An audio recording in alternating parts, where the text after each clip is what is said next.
सगळ्या जगताकडं गुरुभावाने पाहायचं असेल तर सज्जनांकडं, अवतीभोवती असलेल्या सज्जनांकडं तर प्रथम गुरुभावाने पाहता यावं. मग सगळ्याच मुंगी माशी नारायण हे नंतरची गोष्ट आहे. कारण प्रकृती, आपल्या प्रकृतीला दुसऱ्याची प्रकृती दिसते आणि ती आवडत नाही.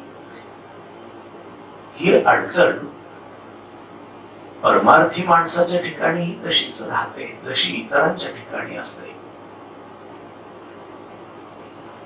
आणि ज्ञानेश्वर महाराज याबाबत सर्वात प्रथम आपल्याला सावध करतात.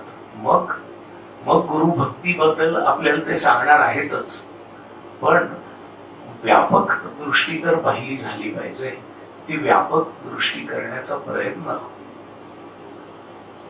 आपण कसा करावा याचं मार्गदर्शन ज्ञानेश्वर महाराज आपल्याला करत आहे.